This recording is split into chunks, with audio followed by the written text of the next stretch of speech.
Chris, how are you? Folks, how you doing? So, as you know, this is Christopher Brandlin. I'm the candidate running for Congress for the 3rd District of Nevada, and I am also known as a carnivore lawyer. And I'm reaching out to the carnivore community to see some healing stories, but also to get some insight of what they want to see changes going forward. So, I was blessed to get introduced to Kimberly Smith back at Austin, Texas. What was that? Kimberly, was it 1 or 2 months ago, approximately? March. Yeah, so we had a good chat and we followed up afterwards. We stayed connected, and she's got a very interesting journey, similar to mine, where she used some main principles as well as some good principles from Dr. Seyfried that we're going to learn about and as well as God, which I also used to help her healing journey. So, Kimberly, tell us about yourself. Well, I first began my low carb journey back in 1996, and I read Dr. Michael Eades' book, Protein Power, and I lost a ton of weight. Now, I didn't stick to it, probably because I didn't have community. People thought it was crazy, counting carbs, all that kind of stuff. That was kind of about the time you had Atkins and South Beach and all of that stuff. And oh, you don't need to worry about that. Just eat in moderation, calories in, calories out. And so it didn't really stick. In 2018, my dad moved in with my husband and I for his end of life journey, and he had adult onset diabetes. And he'd had some heart disease and a couple of strokes. And while I was getting acclimated to his health care, I was listening to the nutritionist, and they were saying, eat six servings of fruits and vegetables a day and 6 servings of whole grains and breads and pastas. Now, I only have a high school education, but I'm pretty sure that I remember correctly, all that stuff turns to sugar. It's all sugar. And I told my dad, that's nuts. That's absolutely nuts. We are not doing that. What I will do is cook you a ketogenic diet. We didn't mess with him trying to get in a ketogenic state. Old dog, new tricks. He wasn't really interested. But the interesting thing that happened was we reduced his daily medication from 2 shots a day, and one was 40 milligrams and one was 90, to almost only in the morning at 40 milligrams. Now, I could eventually adjust those dosages based on his carbohydrate intake. And then he was on one injectable medicine once a week. So there was a drastic change. And he didn't even really comply. We just cut out the biscuits and the breads, and I cooked more whole foods. He eventually passed. And that was a very sacred journey. But I knew enough then to know I'd lost weight on keto. My dad corrected some of his diabetes symptoms using a ketogenic lifestyle. So I knew that's the way we were going to eat, and we continued to eat. He passed in 2022. In August of 2023, after some grief and some fatigue, and I just not really feeling right, I went to the doctor. I love doctors, but sometimes they're a little bit pompous in the fact that they gaslight. I was like, look, I'm really tired.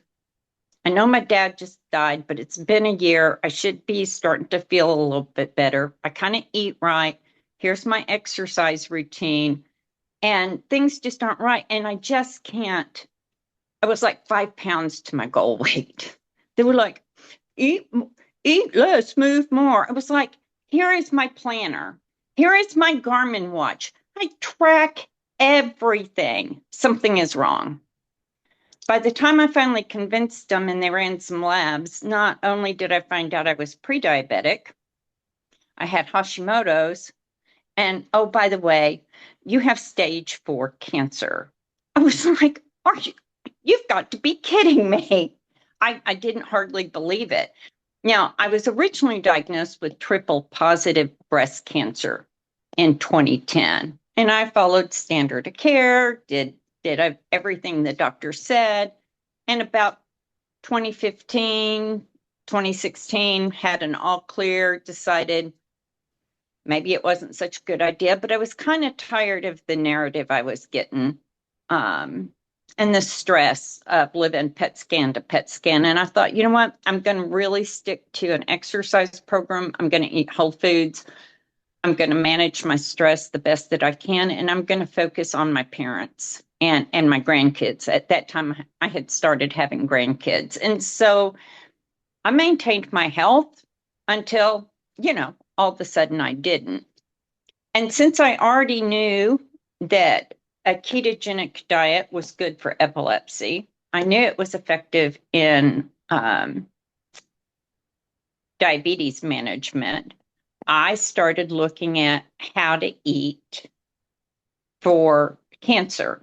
And of course, traditional medicine will tell you diet and lifestyle has no effect on your outcomes. Eat whatever you want. And I found Dr. Thomas Seyfried's work. And he had 2 case studies on triple negative breast cancer. I printed them out. I talked to my oncologist. He said, there's no science. I said, but there is science. People are looking at this. If we stop the glucose and pulse the glutamine, we might have a fighting chance with standard of care. And he was like, I'll support you in whatever you do, but that's outside of my scope of practice. I'll help you not kill yourself. Go for it. Well, that's more than most people get when it comes to standard of care. And don't get me wrong, I love my oncologist. He's been very helpful. I do have to source my own off-label drugs, and that's real hard to do. The other thing we need to address in healthcare is Trump in his first election did an executive order on right to try, and I do have the right to try. However, right to try is limited to FDA trials, and right to try does not mean right to access. I can try anything I want to, but I can't get access to ivermectin or fenbendazole or membendazole or any kind of glutamine inhibitor through traditional medical places without a lot of fight. I shouldn't have to fight that hard to use off-label drugs in a stage 4 situation when I think statistically 66% of all prescriptions are written for off-label use. So they're already being used outside the FDA guidelines. But when the patient wants to exercise that right, oh no, cannot do that. So there's a lot of things to be working on as we move to influence change. And my next biggest thing is public health. Dr. Ben Bigman says 88% of us have one hallmark of metabolic dysfunction. That leads to a financial crisis. I think the latest figures I heard were we're looking at spending over $4 trillion on healthcare. And it's a national security crisis because as of today, is it Cassie Means? One of them said 77% of our American youth are unfit to serve. Yeah. Now, thanks to the most recent public health crisis, and we had a departure of a lot of active duty members for their freedom, exercising their freedom to choose what they wanted for health care. We're already operating at a reduction of force. You can do all the searches you want and you'll hear all the good information. Oh no, we're at level. We've got people ready. No, that's not true. There are some units who are operating at 40% capacity.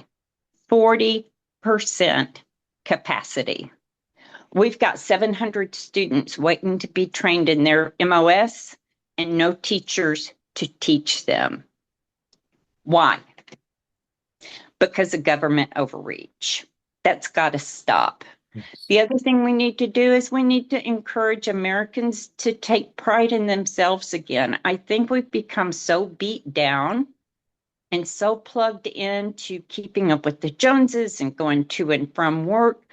We don't have a sense of balance. We don't have a dream. We don't have anything to live for. And we need to take back the responsibility from Big Pharma and Big Food for taking care of us. That's not their job. It never was their job. Right. And left to their own devices, it kind of looks like maybe I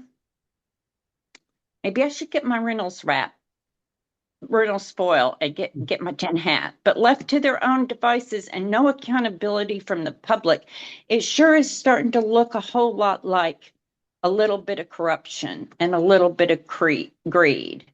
And who's responsible for that? Yeah, Yeah, and we could.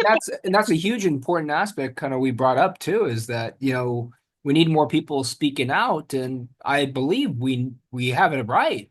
I know we have a right to see what our tax dollars are paying for, and we want to make sure that our tax dollars are paying for real health.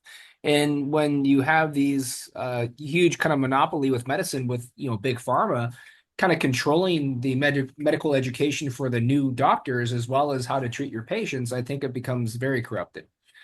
Yeah. What was it? The Flexner report that they rooted out all the naturopaths and consolidated medical training to one to several institutions, and just really made medicine and pharmaceuticals brother and sister, and you can't hardly break that bond. But again, at the end of the day, the individual has the responsibility. I think we're just too tired to realize that we have the responsibility, and we're ill-fed. We're overfed and undernourished. So the first thing we need to do is feed people more meat and more fat and get them to feel better about themselves. And then they can start thinking some of these things through. It just doesn't make sense. So going back to how you're treating, so what is your kind of your protocol that you're following after they gave you this diagnosis in 2023? I did follow standard of care because I was relatively healthy, and I thought my body could tolerate it. And so far, so good. So I had 10 rounds of radiation. I presented with a tumor in my right hip. So I spent the first 6 months or a year really being scared to death that I was going to fall and break my hip or sneeze. So the goal with radiation was palliative because, stage 4, it's not going to be curative. That was a hard pill to swallow. So it was going to be real low dose because they didn't know if they could give me, if they would want to or need to give me more in the future. So we did that. I immediately adopted a method of eating to be in ketosis. And there is a huge difference between, and this is where I think the carnivore community and low carb community could give a little more grace and maybe look at the science behind what we're doing. Because when you tell people, oh, you don't need to eat to be in ketosis, you don't know why I'm eating that way, and you don't know what my end goal is. And when we don't put some science behind it, it begins to sound a little bit like snake oil, too good to be true. So anyway, I did standard of care, began eating to be in ketosis. I got my keto mojo, started testing my blood sugar. I implemented metformin because I couldn't do it by diet. And you have the carnivore purists who say, oh, you shouldn't use medicines. I likely would have been dead if I waited for my body to correct my blood sugar problem. It would have fed the cancer.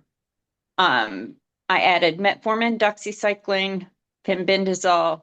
I tried a statin, not because for the heart things, but because there are some other metabolic pathways. I couldn't tolerate the statin. And Seyfried's research seems to say if you lower the glucose and block the glutamine, you don't really need to worry about feeding cancer from the fatty acid pathways. That's as I understand it. So I dropped that. Besides that, my cholesterol was going too low, and I've read enough as I've been down rabbit holes and listened to Dr. Chafee, who said you have to have cholesterol to live. If you don't have it, if you can't make it, you die. So I did that, and we were still eating pretty strict carnivore. I was counting carbs and whole food vegetables. And my son said along about Christmas time, there's talk. You don't really have to have vegetables. I was like, you're kidding me. Oh, so your son started the carnivore with you. That's good. Yeah. I was like, you're kidding me. He said, no. He said, Dr. Barry's gone carnivore. And he said, you should really check out Dr. Anthony Chafee. He's got this podcast called Plants Are Trying to Kill You. And I'm like, you've got to be kidding me. But I started thinking the whole time I had been eating keto, I would make all these meals and I would chop the veggies and I would measure them out. And, if they didn't have cheese on them, if they didn't have butter on them, I usually didn't eat them. I ate the butter, the cheese, and the meat. And at the end of the week, I scraped the leftover veggies in the trash. I don't like them. I have never liked them. I heard him give that lecture, Plants Are Trying to Kill You. And Chris, except for meeting Jesus Christ as my Lord and Savior, that was the second greatest revelation I have ever heard, that I do not, in fact, have to eat my vegetables. In fact, there are some studies that show they have cancerous properties. And if you don't like them, you don't have to eat them. And it was like, hallelujah. And yes. The clouds just rained bacon. That's literally what I thought. And so finally in February of 2024, I was just like, I'm too tired. I can eat meat all day long. I can eat animal products within reason all day long. I do have a problem with dairy. Yeah. It does raise my blood sugar.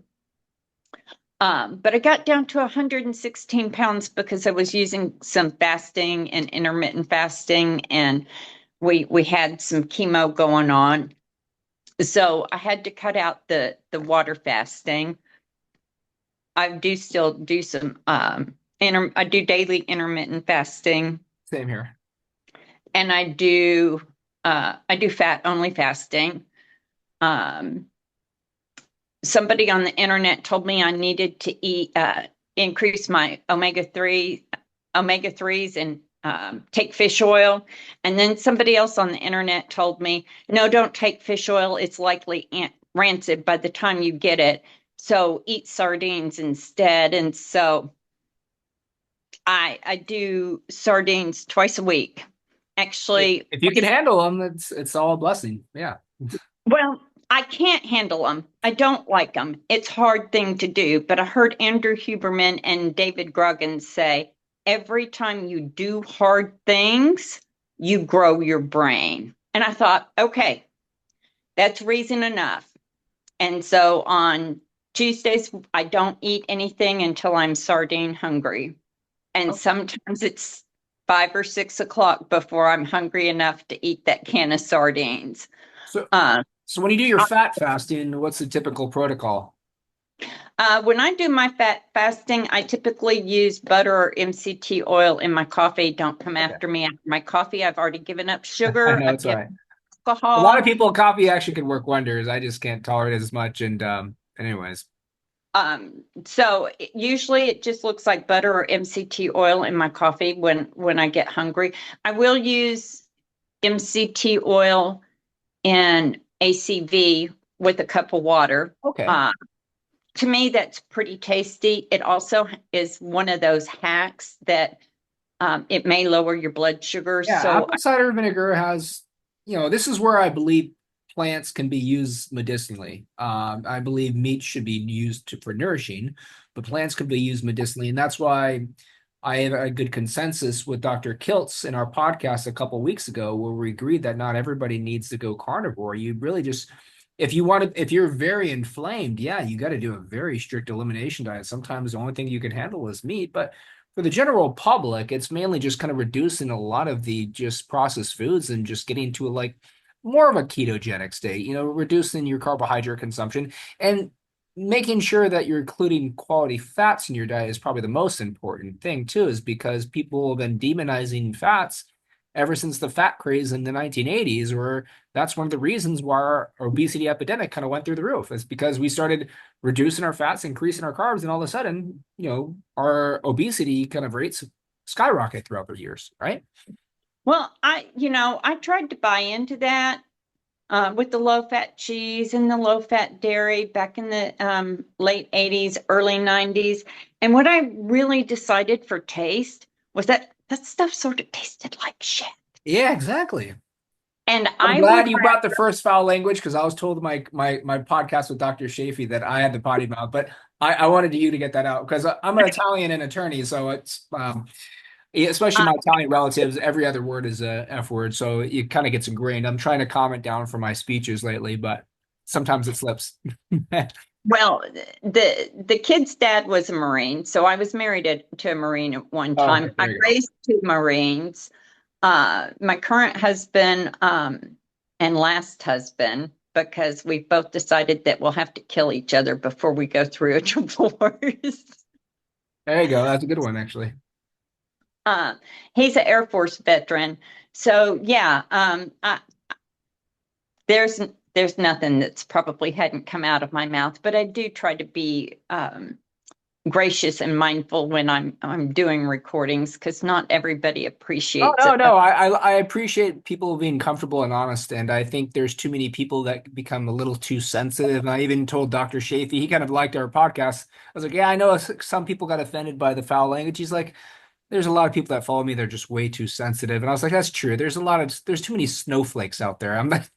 That's the best kind of like correct term I can give you. Okay, I was raised with a bunch of cliches, but turns out after reflecting, since both my mom and dad have passed, they really meant what they said. And if I took a minute to stop and listen to them and look for the meaning behind the message, what's wrong with telling people I'm rubber, you're glue, everything that bounces off me and sticks to you? When did we not be able to stand up for ourselves? Exactly. Yeah. Or to develop the mental constitution and fortitude to say, sticks and stones may break my bones, but I'm not going to let your words hurt me. Yeah. We've created a society where we just hand out participation trophies and we don't teach kids the values. It's a very weak generation. And that's why I respect your generation so much more than mine. I'm considered a millennial, and I can't stand all the millennials around me. That's why most of my attorney colleagues that I do hang out with on a typical basis are in their 50s and 60s for a lot of reasons. But yeah, I think that's kind of like kind of inhibiting our chance to develop too. I think we're kind of devolving, right? So I think so. And interestingly enough, I'm at the tail end of a baby boomer generation, right off the cutoff. But I got all these Gen X people walking around saying, we used to slide on metal slides. And I'm like, what do you mean that was you? I was there too. Yeah, exactly.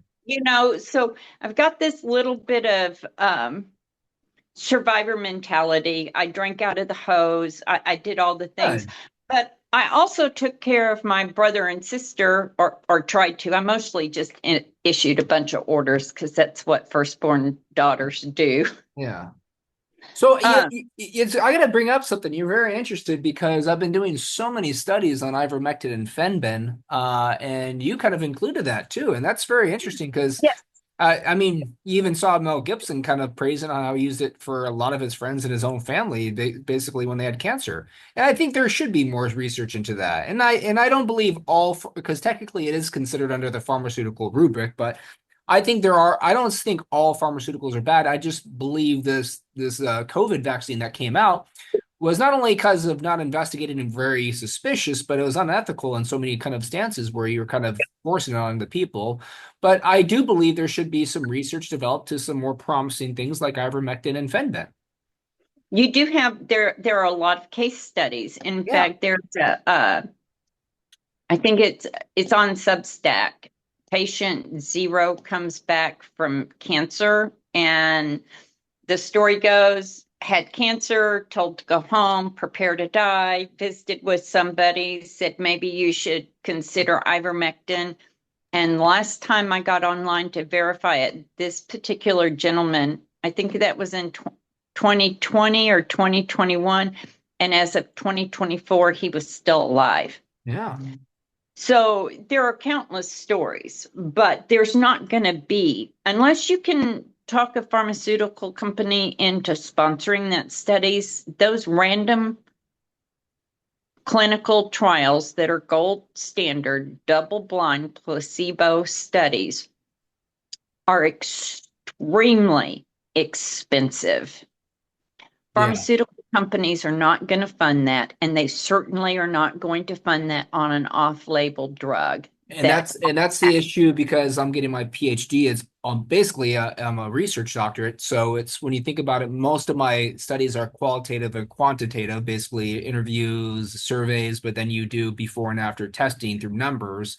But when you look at all the studies that are done within the health industry, then yeah, most of the pharmaceutical companies are the ones funding it. And that's why they have a lot of money and power. And that's something I would hope to change in the future too.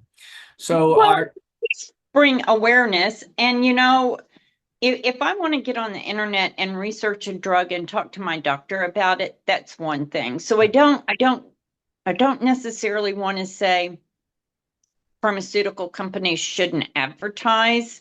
What I'm saying is maybe limit it. exactly limit. Uh, but the responsibility needs to be for patients to be accountable and question their health care, and doctors to educate, not medicate. And they're all too quick to write a prescription, except when you want it. Because about gaslighting, I had a situation in my life. I won't go into all the details, but it resulted in me saying to my doctor, hey, I've got some really bad things going on right now, and I think I'm a little bit depressed. I think that maybe I need to have something because I'm having a hard time hanging on. I'm at the end of my rope. I'm plotting all kinds of crazy things. Um, and he was like, oh, you're fine. Given your circumstances, if you didn't feel a little stressed and overwhelmed, I would think then you would need something. But you're going to be okay. Just tough it out. This is my doctor. Yeah. So, again, kind of the same thing when I started having hip pain, because when I was caring for my dad, I'm pretty sure I tore my glute and my hamstring when we were taking care of some of the personal care things that go, because he got to stay at home all of his life. And it was amazing. It was trying, but it was also amazing. Very sacred time. But anyway, I think I'd pulled my glute and maybe torn my hamstring or vice versa. And so, what do? I get on YouTube, I incorporate some rehab exercises, and I'd gotten it to where it was about okay. And I kept telling my doctor, something's just not quite right here. Everything feels good, but it doesn't feel right. And they finally ordered an MRI, and that's when they found the cancer. But if you had looked any further than what I had suspected, we might have found this earlier. Who knows? We can always second guess. But I think we need to have doctors slow down and listen to their patients who are actually monitoring their overall well-being. I know what my resting heart rate should be. I know what it is now. I know what my A1C is. I know what my average blood glucose is. I can tell physically when I'm in a state of ketosis. I can tell when my blood glucose drops too low. I personally become violently ill. So I know what my stress level is.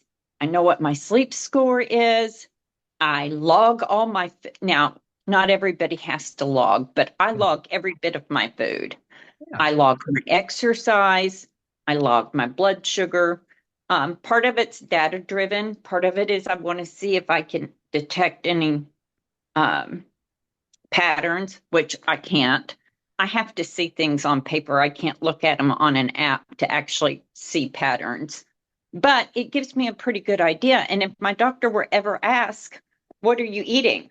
I can tell you what I'm eating. I can't remember, but I log it. I can find it. Um, but I just kind of like to track that kind of stuff. But when patients know that kind of information about themselves, doctors should have a responsibility to slow down and listen to them. Exactly. And I think you're one of the few kind of patients that actually kind of looks into their own health and actually learns about, what's going to be the side effects if you take a certain medication or what would be side effects if you change your diet. But I think, and you also understand some of your blood panel tests that you get. So I think my my belief is that a lot of doctors nowadays, I don't believe all doctors are evil. And I made that very clear in my podcast with Dr. Seyfried, is that I actually represent a bunch of functional doctors, but I usually represent a lot of the functional doctors in LA County and different counties is the ones that think outside the box that say, hey, we don't want to push the pharmaceuticals. Let's look at your lifestyle. Let's see if there's got anything else that we should probably check out. But most of the doctors nowadays, you just come to them, you complain of your problems. They don't really even look at you. They just kind of write up a prescription. And that's where doctors are becoming drug dealers, and they're not really treating their patients like patients. They're treating them like customers. Just come back in a couple of weeks. We'll change it up. We'll see how it's going. Just let us know. And I don't disagree with that. And doctors are humans. And just like all of us, they are tied to a system. They are overworked, maybe underpaid. And then a lot of times they are bound by contract and license to follow standard of care and not deviate it, or they could stand to have their license revoked. Yes, that's a huge So, issue here in California too. so do I really want a doctor to risk his livelihood on the off chance something might work for me? That's a hard question to answer. Give me your opinion and help me source things outside of your scope of care so I make an informed decision. But no, I don't want anybody else to risk their So, life. so I'm gonna give you a good perspective of that. So I'm not sure if you heard my story or from different platforms, but I had the run with the conventional medicine from like 2016 going through 2017, which was really horrendous after getting my intestines cut open 6 ways from Sundays and then having them recut it open because it kept developing infections and complications. But I also developed a skin disease right afterwards. So there's a skin disease. It's something they tell you to keep in remission when your body gets so inflamed. It's called pyoderma gangrenosum, and it's actually like a condition that you develop when your body is so inflamed that you start basically losing the skin off your body. You start getting like ulcerations, and the ulceration, like you start getting a bruise, it turns into ulceration, it gets very infected, and some people have to like amputate their own limbs. I got to that condition, and when I finally saw one of the dermatologists here in LA County, I know that he kind of did some publishing and podcasts kind of outside, and he was actually the dermatologist for the PGA Tour, like some of the old school golfers like Jack Nicklaus and Lee Trevino. He's like, look, he's like, you're not gonna get approved what I'm gonna recommend for you. He's like, insurance is not gonna prove it. You're gonna have to pay out of pocket.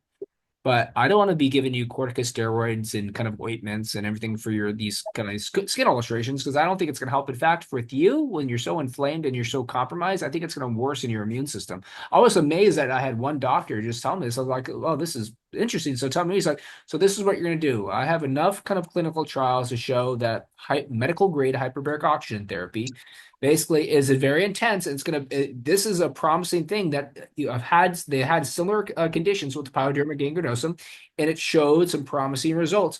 The insurance still will not approve it, but I'm going to send it over. You submit it to your insurance, let them give you the denial and just pay out of pocket. And that's what I did. As I just worked my butt off, I just kept working, but I paid out of pocket, and it was one of the best things I did in conjunction with the carnivore diet. So that's where I believe some doctors should say I'm restricted by telling this is by by the Medical Board of California, I'm going to tell you that there's they would prefer for me to give you antibiotics and corticosteroids for all these ulcerations on your body, but I know it's not going to work. So I'm going to give you a recommendation, but I'm going to let you kind of go investigate on your own. And he actually encouraged me. He's like, I want you to investigate, see the effects of it. And I'm so glad I did. I think we need more doctors to take that kind of like approach. I think so too. Carrie Mann with Healing Humanity. I got my shirt on. Yes, I noticed that. With he did a podcast and several interviews with Jeff DePostris, who has since passed away, but he was fighting cancer. Yeah, I watched the video, the documentary portion of that too. And he has a petition, and I recirculate it on my social media from time to time. Everybody should be at least told there are options to standard of care. There are alternative, research is limited, but you need to know that things like diet and lifestyle, hyperbaric oxygen therapy, sunshine, vitamin D, all the things could play a role in your quality of life, your progression-free survival, or your overall survival. Now, here's the thing with my condition. Remember, I told you I was diagnosed in 2010. That was with triple positive. Now in 2023, I have triple negative. Something happened. I have no breast. There was no place for that triple negative breast cancer to originate from because they took them in 2010. I let standard of care do everything because I presented bilaterally simultaneously. So 2 cancers, 1 in each breast. It was a lot of fun. Was that like a double mastectomy back then? Yeah, double mastectomy. Not because I chose, but because I actually had 2 tumors, 1 in each breast. So one of 2 things. I either just somehow managed to magically develop triple negative breast cancer with no breast tissue, or I had triple negative breast cancer that was undetected because it was not measurable. At the same time, I had triple positive. We treated for triple positive. I managed to be in a state of homeostasis for 13 years. Before grief, Hashimoto's, prediabetes, whatever else, triggered a state that I couldn't keep everything in balance. Because when I went to see my final oncologist, because I fired my original one, he looked at this list of supplements I was taking, and he was like, "You're doing all the things. There's no reason.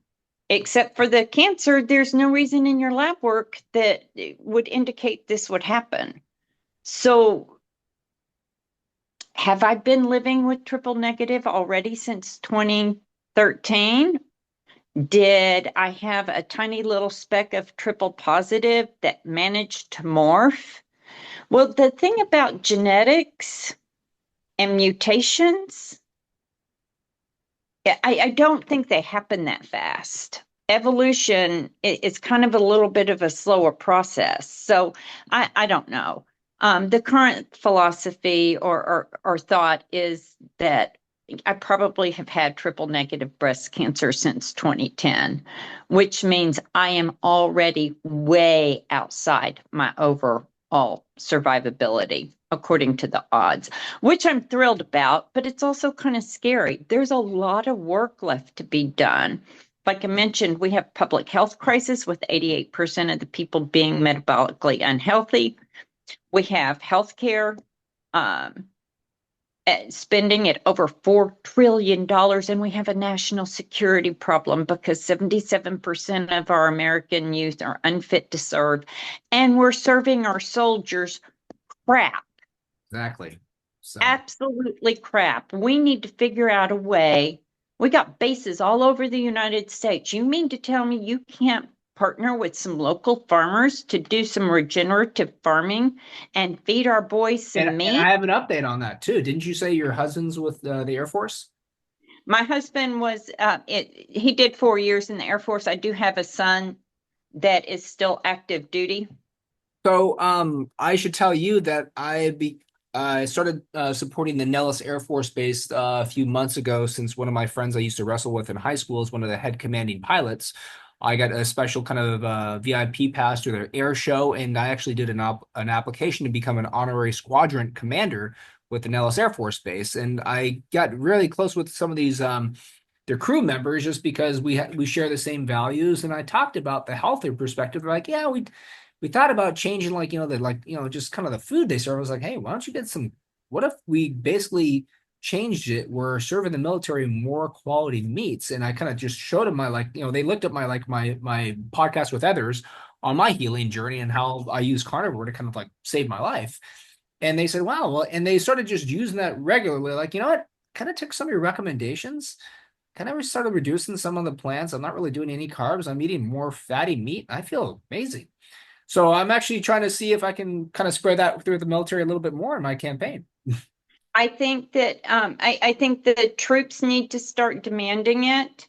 Yes. Uh, we probably need to bring back, some of our MOSs are still cooks and chefs and nutritionists and that kind of stuff, but a lot of that has become outsourced and civilian. I think maybe we would do well if we brought back some actual military MOS for mess hall and kitchen duty and that kind of stuff. Um, but we could partner. It might be kind of hard in Las Vegas because, I don't think you guys have a lot of rain.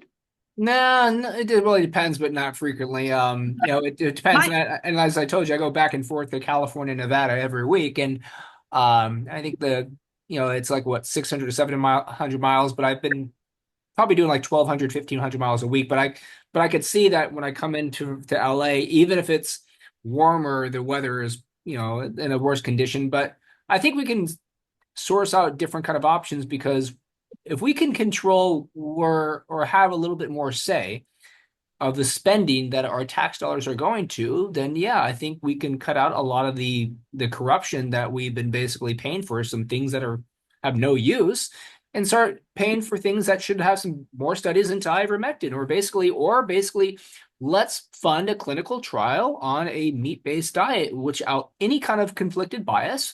I would say get any kind of Harvard review kind of analyst out of this, because I think they're corrupt, to be honest with you, and see the benefits. And then if we show the benefits, let's kind of increase like some quality meats, not only in the hospitals, but also in the schools and the military.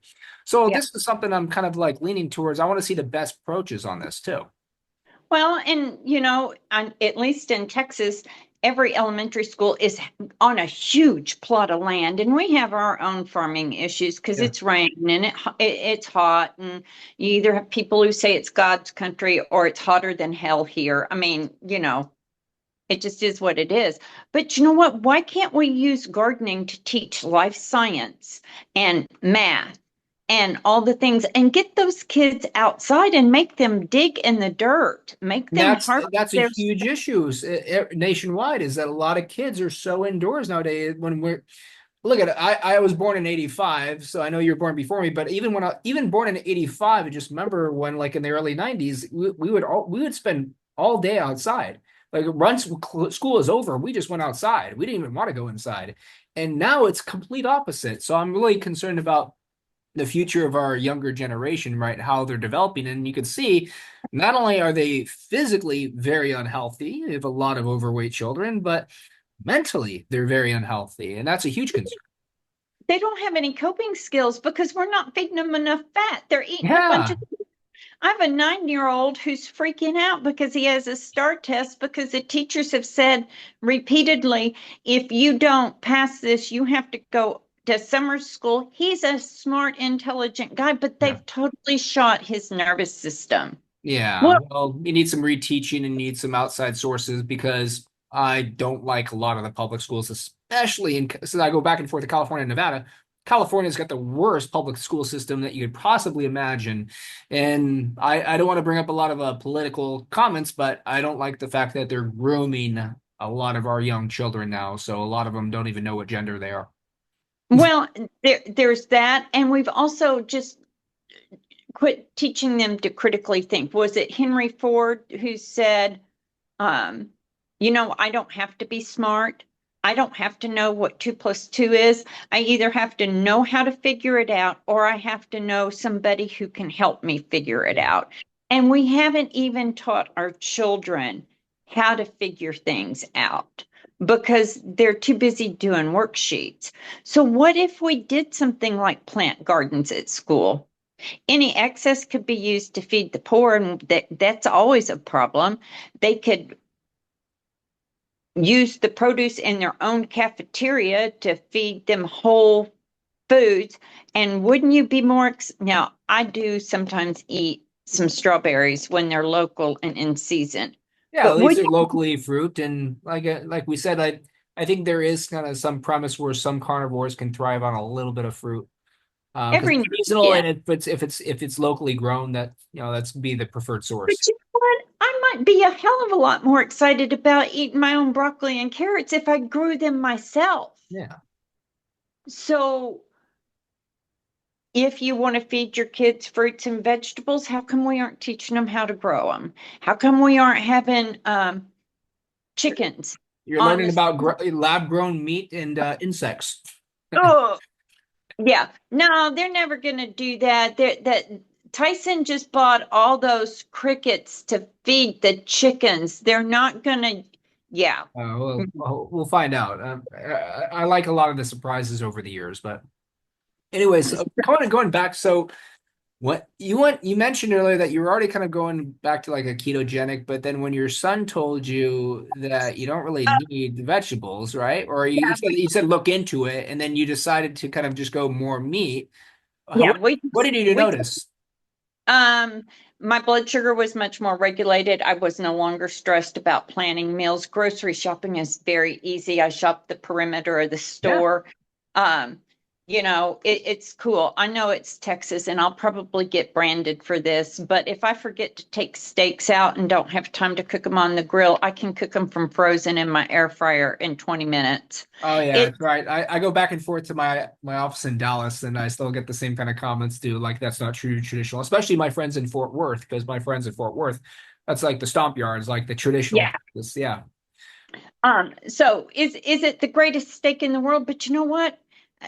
It's good, it's easy, and I don't have to wait for it. So, yeah, I mostly eat bacon, chicken, steak. On Tuesdays, Wednesdays, and Thursdays, it's sardines, salmon, and sardines. Got to get that yeah. ratio in check. Um, and it's been the most freeing thing that I have ever done. Now, I did bring dairy back. I will eat cheese occasionally, but not really so much. When I got down to 116 pounds, which was kind of scary because I'm 5'7.5", uh,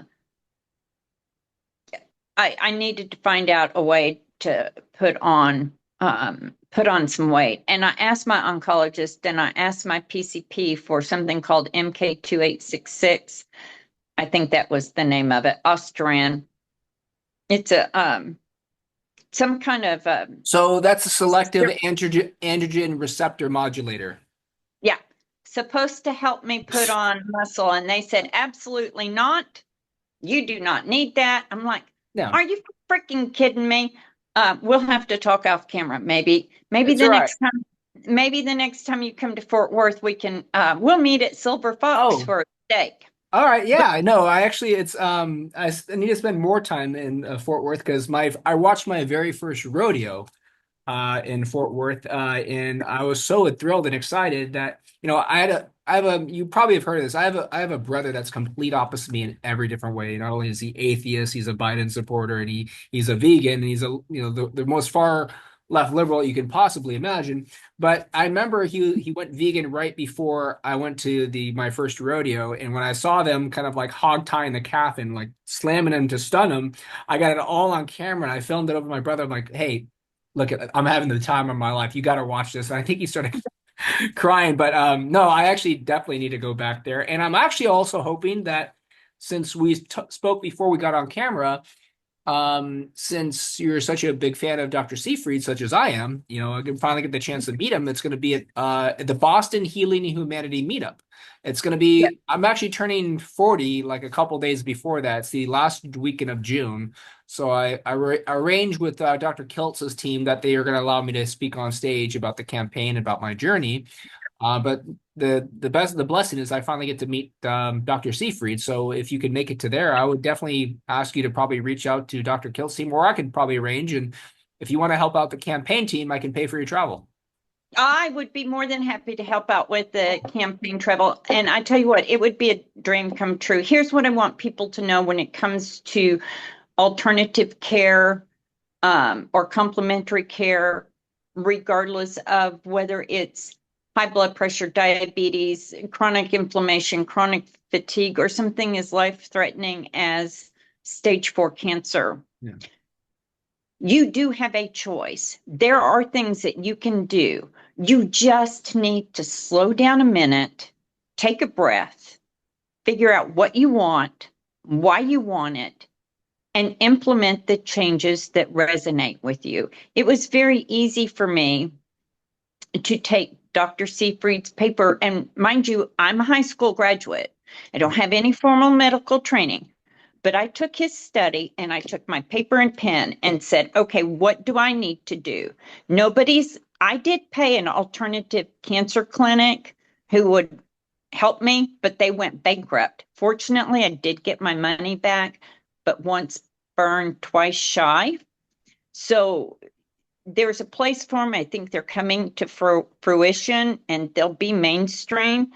But I knew I was going to spend a lot of money on supplements and off-label drug use and HBOT. And I have a company that wasn't going to give me services. Now, they did give my money back, but it was a little bit of time and it was a little bit scary. But I took paper and pencil, went through his study. They did a ketogenic diet. They used a research or off-label use drug called Dawn to block glutamine. I can't get Dawn, not real sure that I want to do that without medical supervision. What can I take besides that? There's a whole list of their supplements that may block glutamine, plus exercise, plus fasting, plus HBOT. Then they can do infrared sauna. And they can also do some internal probe where they put the probe directly on the cancer and the heat will kill it. I couldn't do that. And I'm too lazy to go to the gym to get an infrared sauna, but I could buy an infrared sauna On sleeping bag. Amazon, you can probably just get one for like $150. So I got one on Amazon, and there you guess go. what? I'm real big about habit stacking, so I can do my sauna, my meditation, and practice my breath work all at the same time. And then it's not like I'm spending all day, every day fighting cancer. That's 3 things I can do twice a week to hopefully upset the metabolism of the cancer cells and make them weaker. So the exercise and the proper diet can build my immune system so it can do its job and attack the cancer cells. Little bit of Very fasting. good protocol going. And it sounds very similar to me because I include a medical grade hyperbaric oxygen therapy treatment at least once a week. I do ozone therapy once a week. I do red light therapy beds because I represent some functional doctors, so they let me use their very expensive beds for cheap. And then I also do infrared saunas. I actually have an ozone sauna that I shipped overseas right before the tariffs kicked in. I use peptide therapy like BPC 157, thymosin beta, thymosin alpha too. So I think peptides are something that we can function in. And we have another carnivore doctor, Dr. Sabrina Solt. She's given me stem cells from my own bone marrow. So I think stem cells should be something that should be investigated a little bit more. We talked about the Yeah. SARMs. Yeah. Yeah. There's a lot of things that people really should consider that you and I kind of both recognize that they can help improve our health, but a lot of people don't know about it. And this is something I also want to make some changes is, hey, let's not only kind of embrace natural metabolic health, like using your food as medicine, but also let's think some functional medicine things that can actually probably carry this country forward. And, even though there's going to be certain pharmaceuticals that may be necessary, I think the overall like volume of pharmaceuticals need to be drastically reduced. I think you're right. And in the carnivore space, what I would like to see happen is, like I said, generally speaking, for us to become a little less dogmatic, a little bit more inclusive when it comes to working to change overall health at the government level Sure. and at the individual health level. Because, like I said, if I would be doing this all alone, if most of the carnivore community said you can't use, you're not a true carnivore if you use medicine to help. Well, like I said earlier, You had to do the metformin for your specific purposes too. now there's studies coming out with microdosing of GLPs and peptides that may be beneficial. What if Like I semaglutide, like a very micro dose. And I've heard something to that effect. I probably need to research more into that though. now it the research is very small, but there is something about what goes on in the brain. There's something about how it unlocks the hormones that can help. But you know what? If you're exercising, if you're truly doing your dietary protocol, and you're eating low carb, and you're still not producing ketones, and you're fasting, and you can't get those fat cells to unlock, why would you continue to do mental health harm and possibly physical harm to someone's body by saying you can't take that? Yeah. That's not right. So, I think we kind of need to zoom out just a tiny little bit, offer a little bit more grace and mercy Little in our more space. flexibility, and I agree, you can't be too dogmatic. And that's why Dr. Kiltz and I made it very clear that if we're going to make like a general health recommendation for the community, the entire community, it can't be just go cold turkey carnivore. You're going to have to kind of start modifying, just reducing the processed foods. Well, and I think one of the reasons why I went ahead and reached out to you is, bless his heart, there's some organization trying to call for RFK's resignation already. And we've had, probably 50 years of bad science, bad advice from food industry, and maybe not the best information when it comes to doctors about how to treat disease. I think he needs a little bit more than they confirmed him in January. So a tiny little bit more than 4 months when Yeah, we've before had. they start trying to remove him. And I also heard some comments about that too. And I've heard it like with my manager. And I think it's going to be fine overall. But let's just say that he does not have all the power and control right now, as anybody could see, that he's going to have a lot of limitations. And that's why I'm hoping if you have myself and maybe some others who basically want to join the fight, you needed people to speak out. And even though I'm getting criticized and insulted from the entire opposite parties, calling me a conspiracy right-wing, conspiracy theorist for supporting some of RFK's just main kind of like, his main kind of like just simple recommendations. I'm like, no, it's just he's making a thing that you were over prescribing medicine. It's that simple. It's not saying that and he doesn't think all pharmaceuticals are bad, and that's why people think people need to recognize some of the main recommendations. I think so. And it's like I said to you in an earlier conversation or email, I, is steak or salad? Maybe a little bit of both. Yeah. Um, we want Americans to be healthy, informed, and free. And here's the big thing: free to choose what works for you, because we have a freedom of choice. That's our whole country was built on freedom. How come we aren't getting excited about that? Because we're depressed, because we're not eating enough fat. Well, You know, you're definitely gonna like what I'll do is I'm gonna forward you a separate clip after this of my health freedom video that I was asked to do for my campaign. A message that went like a high volume kind of like email throughout everybody a couple of weeks ago, but the whole thing was focusing on health freedom, and it's those same exact components that everybody is free to choose how they believe is going to be the best suitable for their body. now and we've got to kind of think things through. We've lost our ability to think critically. It's perfectly, and I honestly, I don't want to turn this into a debate over abortion. Is it right or wrong?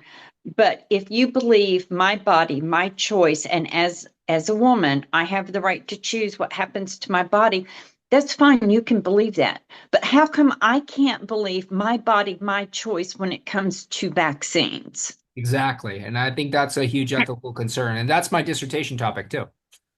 Um, why don't we see the difference in that? Yeah. Because if the principle is sound, the principle is sound in one situation and it's sound in the other. Now, we could discuss and argue moral implications over abortion. That's the separate topic. That's not what my point is. If my body, my choice is good there, my body, my choice, and how I choose to fight cancer, my body, my choice, and what I choose to do with vaccines, my body, my choice, and what I choose to do with lifestyle and diet. And we've got to start encouraging our doctors to be more curious and to pay more attention. Yeah. And if they quit writing a pill for every ill and start spending a little bit more time educating. I've learned more from Dr. Boz, who does a Tuesday live, complete with slides that I usually take notes on because she got some good science based. Yeah. I've listened to just about everything Anthony Chafee has done and take notes on. There's a wealth of information out there that you can learn, but these people and doctors are educating for free. Sure, if you want to pay to be behind the paywall and have exclusive access, they have a right to make money and do that.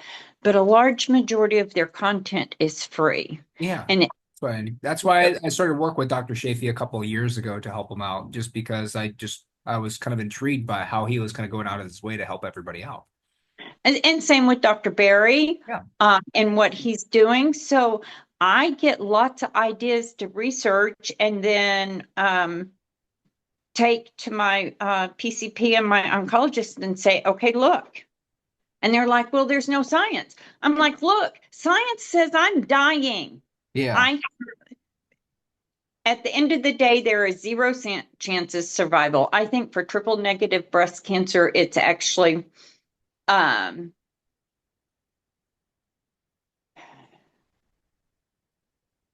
me think. Maybe less than 10%. 18 average survival 6 to 24 months, maybe 30%. Wow. Okay. Yeah. 5-year survival rate, less than that, give or take. And you're a proven case, and I'm sure there's going to be some other proven cases too if they make the change. Well, Dr. Seyfried did 2 case studies, and one was in 2017 and one was in 2020, I think, both on breast cancer. And the last time I looked those up, those patients were still alive. They were still using a ketogenic diet to manage their disease-free state. Huh. I have 2 goals. Live past my 24 months diagnosis, and then I do have a son who's active duty and he's currently deployed. I would really like to live until he gets home. Which that's a very obvious and clear goal if you can make it happen. So and that brings us back to the military. He can't get shipped back to the United States because we don't have any troops ready to send over there to replace them. And we would have troops to replace them, except we don't have teachers to teach the troops that are ready to replace them. We've got a whole mess of problems we got to figure out how to fix. And it all starts with us being more, requiring our representatives to be more accountable to the American public. Exactly. And I can't necessarily change the world. What I can do is look for people who have common health goals to help me email my state, local, and federal representatives on about bills that specifically affect health outcomes or, whatever else. Because, yeah, throw in spending. At the end of the day, I don't really care so much about what you believe. That's important, and I would prefer we be aligned in values. But at the end of the day, you have the freedom to express your opinions to your representatives, and we need to be good American citizens, and we need to be doing that. So I know my congressmen and senators at state and federal level, they hate to hear from me. I know every time I pick up the You don't phone, I have know. Jasmine Crockett as your representative, do you? Um, no, Thank God. um, I got redistricted. So my U.S. representative used to be Jake Elsie, but I got redrawn. All right. Well, but in general, it's not just for you, Kimberly, it's for everybody else. And I would certainly hope that if I get enough support from not only the carnivore community, but the entire kind of health community that wants to make a difference, that I want people's voices to be heard at higher levels. I don't want anybody to go through what I had to go through in 2017. And this is why I want a healthy future for everybody else. Absolutely. And I So, want to be able to work together with other people to eliminate food dyes, added sugars, yeah, fluoride, ultra processed exactly. food, There's maybe no some reasons, and I'm not oils. sure why so many companies are fighting tooth and nail to keep their preservatives, but something. So I have a couple last questions though, Kimberly. Okay.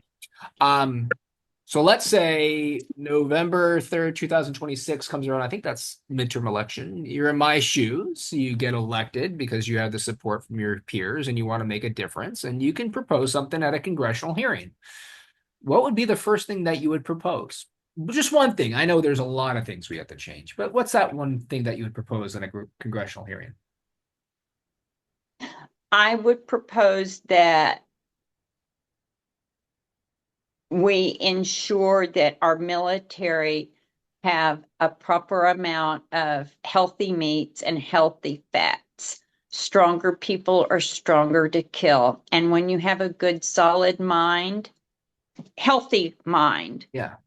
you can determine when it's time to fight and when it's not. We don't need a military that's wishy-washy and can't figure out whether or not they need to feel good or feel bad.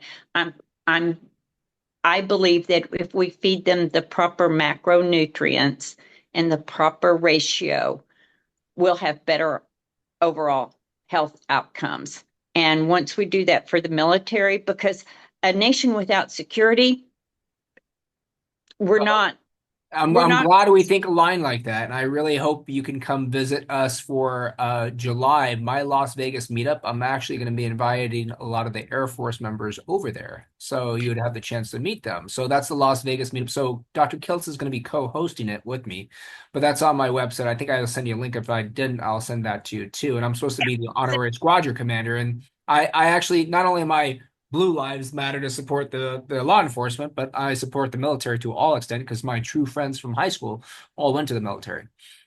well, and I think for all of us, whether or not you serve at the local level with your first responders and your healthcare providers and your police officers, or you serve in your state national guard, or you serve at the federal level in active duty military or reserves, we have to ask ourselves, what will we do for ourselves, our families, our cities and states, and the U.S. as a whole to work together to promote healthier and happier citizens? We've lost the desire to have life, liberty, and the pursuit of happiness.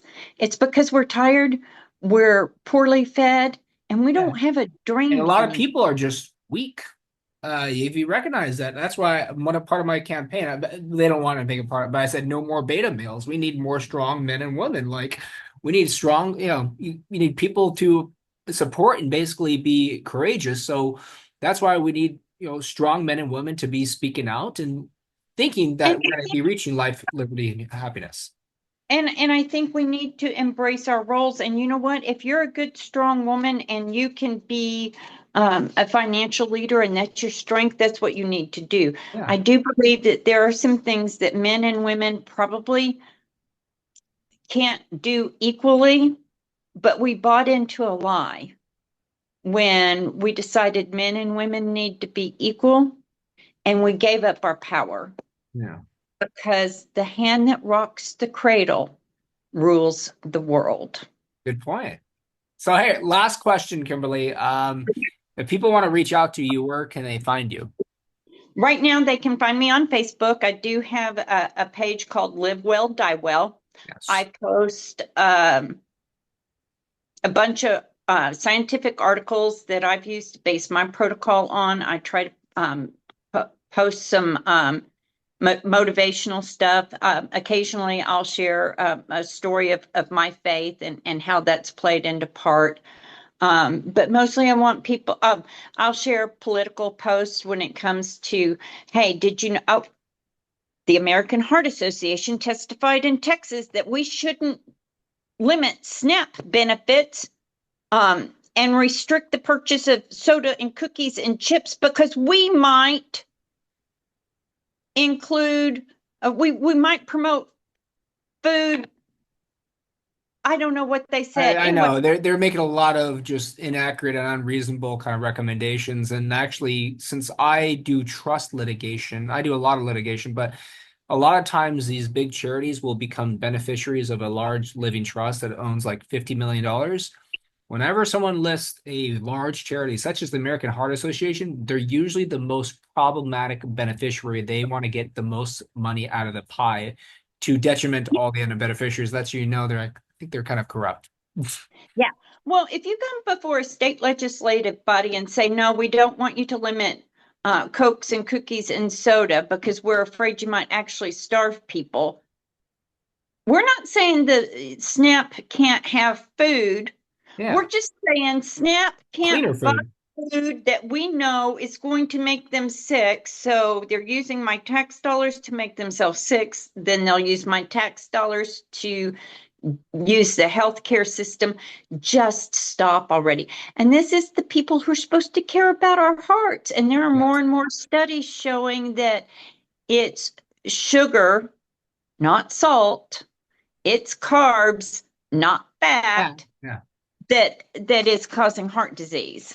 Why do we prescribe more statins than any country in the United States? And we have more heart disease than ever. Yeah. It's not working. So, yeah, there's a lot of things to be done, and we can have a great deal of fun working together. And I think we need to encourage everybody, find something that you're passionate about. And let's find a way to work together and make a change. You're not going to be able to do what you do, Chris, at a federal level if you don't have the backing at the grassroots level. From the people, and that's what I'm trying to be working on during and after this campaign. You know, if we don't have people, how long does it take? We can forward a social media post. Do you mean you can't tell me you can't get on the internet and send out an email to your congressman? Hey, I don't want you to vote for that. Hey, I need you to call me back on this. No more continuing resolutions. How about all financial bills be single page? Yeah. If you know, by the people. If you present a bill that's 1,500 pages at 5:00 at night. Yeah, I know. And so we're going to vote on this at 9:00 in the morning. What are you doing? That violates sleep hygiene. You've got staffers that are pulling all-nighters. It's insane. Why would you do that? It's the same kind of unreasonable things that they do with the judicial system, and that's why attorneys have the highest suicide rates. So it's just not a practice. But anyways, there's a lot of changes. So what I'm going to do is since you're my second guest, I'm going to save a copy and I'll send it to you so you can spread the word, and then I'll post it as well, though. But all right. Thank you so much for telling us all about you, and we look forward to hearing from you further. All right. Thanks, Chris. I appreciate it. You have a great day, and let's do this again soon. Send me the links about Las Vegas and Boston. We'll do shortly.